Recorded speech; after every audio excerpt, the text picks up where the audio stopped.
ছাৰে সদায় ৰেগুলাৰ এনেকৈ এক্সাৰচাইজ কৰে প্ৰথমতে তাৰপিছত ফিল্ডখন কেইপাকমান দৌৰে ছাৰে 50 পাক দৌৰিলোঁ 50 পাক 50 পাক দৌৰে ছাৰে 200 মিটাৰ ট্ৰেকত 50 পাক তাৰপিছত 25 পাক 15 পাক এনেকৈ দৌৰে আজি 10 পাক দৌৰিলোঁ আজি 10 পাক দৌৰিব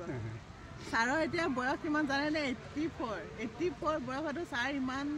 মানে এনেকৈ সদায় ৰেগুলাৰ এক্সাৰচাইজ এক্টিভিটিখিনি সদায় কৰে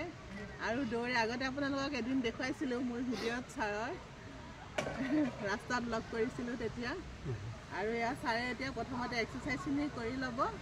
তাৰপিছত গোটেই ফিল্ডখন 10 পাক দৌৰিব এইখিনি 300 মিটাৰমান আছে ফিল্ডখনত ছাৰে 300 মিটাৰ 10 পাক দৌৰে ভাবকচোন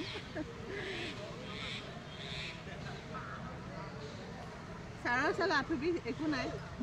নাই একো নাই ছাৰৰ ৰ'দৰ পোহৰ ল'ব লাগে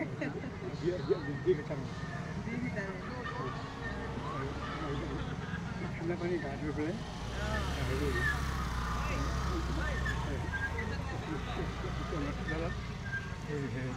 সূৰ্য পোহৰত মানে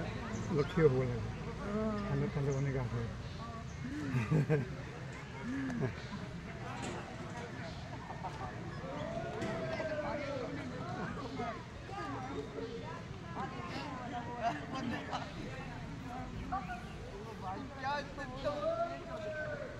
গুড মৰ্ণিং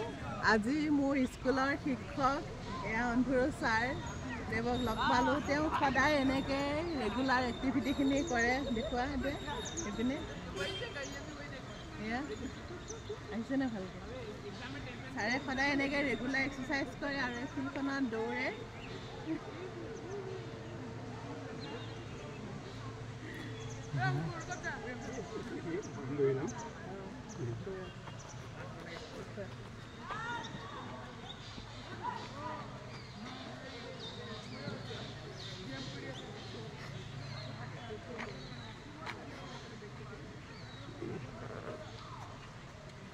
তিনি পাক দৌৰি লওঁ দৌৰ আগে আগে 3 পাক এনেকৈ দৌৰিব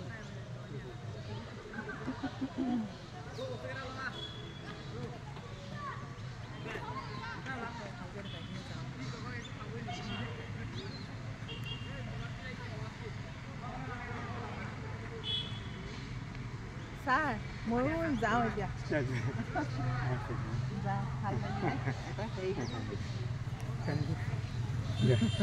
আহিবা অঁ ছাৰ